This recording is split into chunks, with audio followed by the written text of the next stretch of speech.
Hello and welcome to the History of Bangalore. I am Ramjee Chandran and this is episode 88 of season 2.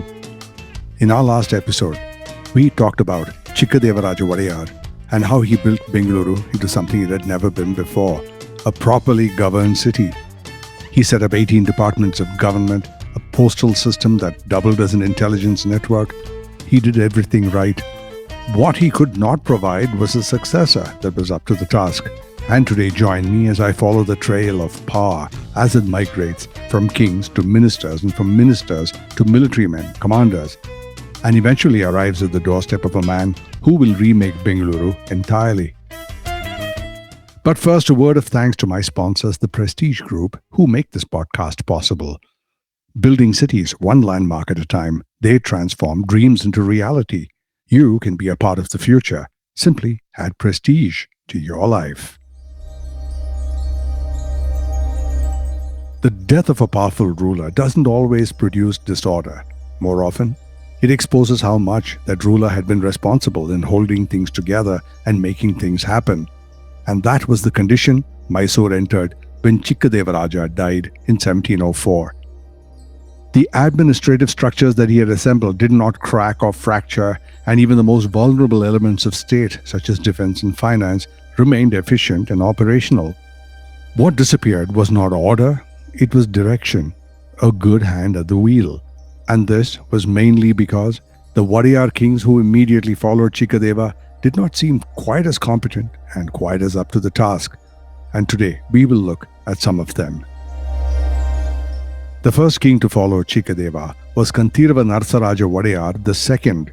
He ruled from 1704 to 1714, and he is known in historical records by a nickname that's both frank and poignant, Mooka Arasu. It literally means the dumb king. Now Kanteerava II was born deaf and dumb. He had no choice but to govern through intermediaries. So all his affairs of state were conducted through sign language and mediated communication with his minister Thirumalaiya and the Dalavai, a man called Kanteerava. And they would translate royal intent, or whatever their interpretation of it was, into administrative action. There are many legends about how Mooka Arasu came to the throne, but those belong to the history of Mysore rather than to the history of Bengaluru. So what matters here is only of structural consequence. A king who cannot speak for himself is a king whose authority is necessarily exercised by someone else. And the Dalavai, Kanteerava, did not seize power under Mooka Arasu. He just simply became indispensable to the process. Superstitious observers of the time interpreted this king's condition as a divine judgment, a retribution for the perceived severity of his father, Chikka Devaraja. That is anecdotal. However, it gives you a sense of the ambience, a court looking for explanations, a state running on inherited momentum, and a political class that had gone accustomed to acting without any royal intervention. That's how these things changed. Despite the constraints of the king, governance continued. Territorial consolidation, which is a polite way of saying expanding into others' territories, did not stop. Kanteerava, for example, marked on Kempe Gowda, the Palegar of Chikballapur, near Nandi Hills, and reduced him to a Mysore vassal. So now Nandi Hills belong to Mysore. The Dalavai, Kanteerava, died in that battle, but the territory was absorbed. Even under a king who could not speak, you see the machines continued to function. This was both the achievement and the warning that was embedded in Chikka Devaraja's institutional legacy.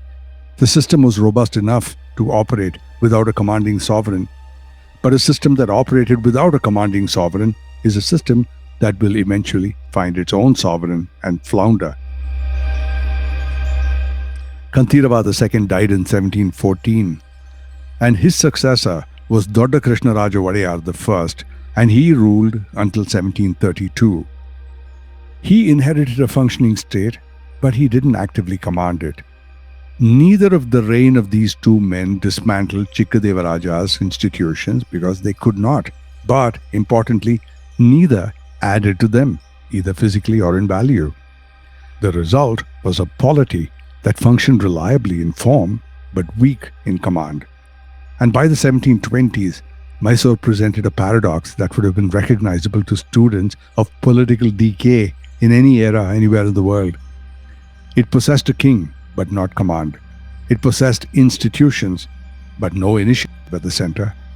Authority circulated through all the ministers, and they all acted in the king's name, but increasingly on their own judgment. For Bengaluru, the implications were immediate. The city had been configured as a place that required constant attention. The fort needed to be maintained. It's not easy to maintain a fort. The garrison has to be paid regularly, the intelligence channels active. The revenue flows needed to be stabilized against recurring northern pressures, which means that there were constant pinpricks from the Marathas over a period of time. A city of that nature cannot survive for very long without a good presence at the center. It draws authority towards whoever can act, and in that period the authority moved quietly but steadily towards the Dalavais of Mysore. The word Dalavai is a compound of Dala, which means army, and Bai, which means mouth in Kannada. The Dalavai was literally the mouth of the army, the figure through whom military command was articulated. This office had been established formally during the reign of Raja Wadiyar I around 1614, and if you remember, he was the man who formally declared independence from the Vijayanagara kingdom and turned Mysore into a kingdom of its own. Now there was a solemn deed of promise, a Bhaja Patra, and that had formalized an arrangement saying that while the kingship would be descendants of Raja Wadiyar, the descendants of the Dalavais family would hold the hereditary office of Chief Minister and Dalavai. Kanteerava Narasaraja I, now you might remember him, he was the coin king of our previous episodes, had recognized the structural danger in this kind of an arrangement that was set up by Raja Wadiyar, because when kings started to get weak, the Dalavais would become powerful. So his solution was rotation. He appointed multiple Dalavais during his reign and prevented any single commander from dominating the administration. It was a clever move. Chikka Devaraja had carried this logic even further, requiring all his Dalavais to report personally to the king every morning and rotate them frequently. Under his watch, the Dalavais came to become very powerful but leashed. After 1704 and his death, that leash loosened. But the Dalavais didn't seize power in any kind of an overt manner. They accumulated it gradually through the mechanism of being useful. Revenue, military readiness, appointments of people, the management of frontier pressures, all of these flowed increasingly through ministerial offices rather than from the royal audience, the court. Now, decisions could be made without attribution. The political consequences were subtle but cumulative.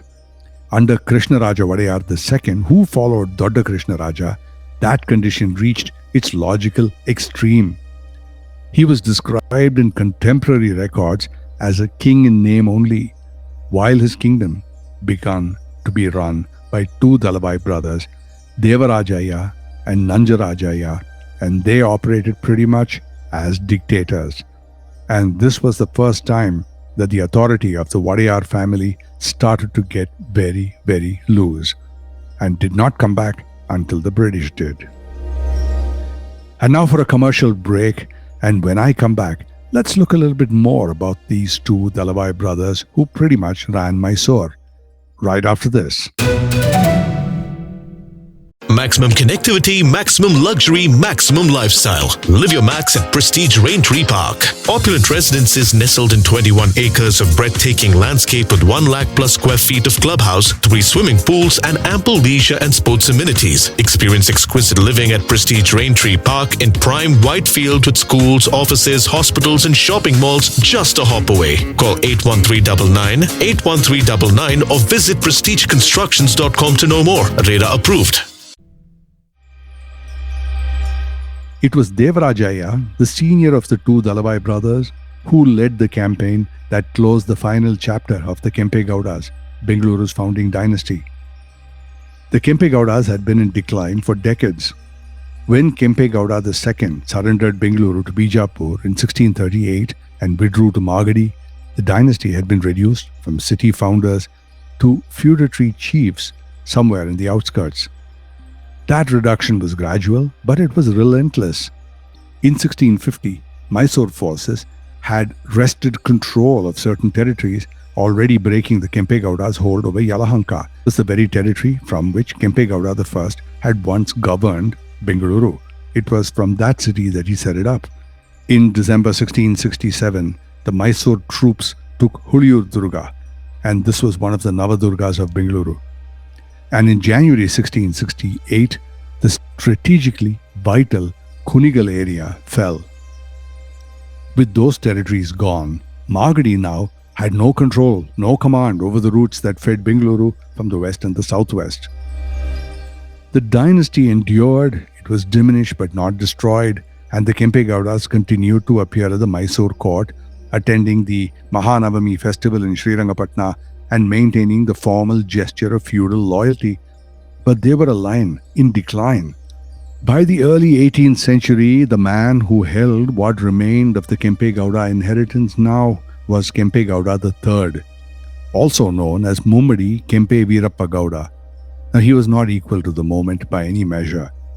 Unlike his predecessors, who had carefully balanced Shaiva and Vaishnava religious affiliations to maintain the loyalty of a diverse court, Kempe Gowda III converted to Lingayatism, and he is said to have done that under the influence of a concubine, a lady named Bhargavati, and he changed his Gotra to Sadashiva.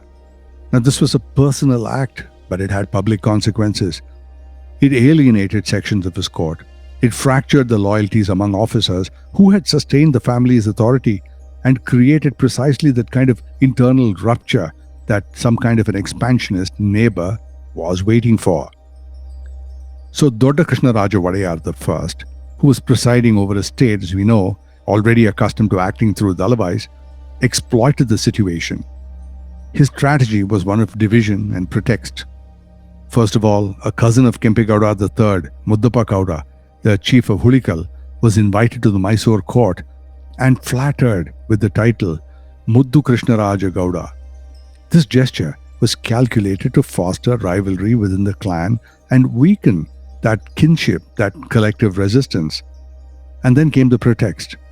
The Mysore king demanded that Kempe Gowda III surrender a white elephant said to be in his possession. Now, this demand was symbolic. It wasn't real, it wasn't material. If Kempe Gowda III complied with it, it would have signified submission and a great loss of face. If he refused, it would supply justification. Kempe Gowda refused, and with that refusal, any legal fiction required for, let's call it, intervention was complete. Anticipating conflict with Mysore, Mummadi Kempe Gowda fortified Nellapatna. And this was a sprawling fortress settlement of what they called 10 square miles, and it is situated south of Savanadurga. Savanadurga itself, long considered impregnable, rising some 1200 meters above the plateau, held all the accumulated wealth and the arms of the Kempe Gowda family gathered over nearly 2 centuries. The ore-rich Magadi region had fed the armories of Kempe Gowda's territory, its forts had supplied its timber, and the dynasty had been quietly preparing for this moment, that moment of war, for many years. In 1728, the Mysore army deployed. Command was entrusted to the Dalavai, Devaraja. The assault was secretive and rapid. It was designed not for spectacle, but for certainty. The fall of Nellapatna was marked not by any prolonged siege, but by betrayal. Officers within Mummadi Kempe Gowda's own court assisted the Mysore forces, allowing them to bore through the fort wall near Channaraya's gate. That breach neutralized any resistance before it could even organize.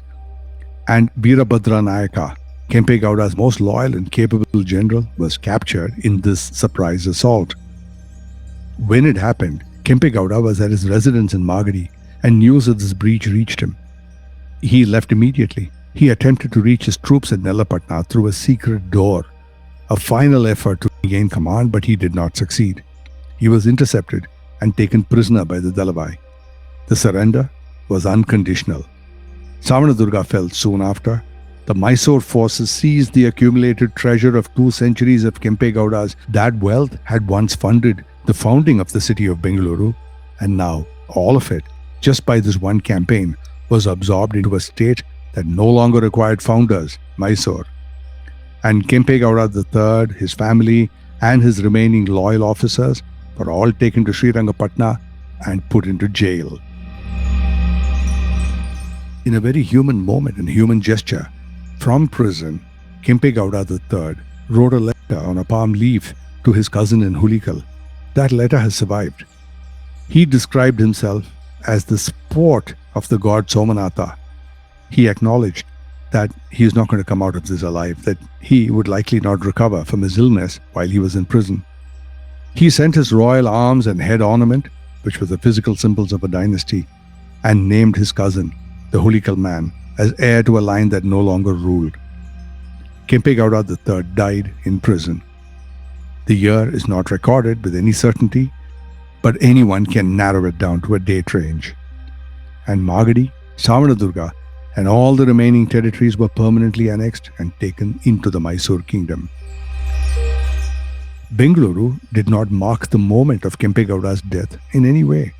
The Pete did not pause. The markets opened as they always had. Bengaluru had long since outgrown the need for its founders to be political actors. But this was the final severing of origin from authority.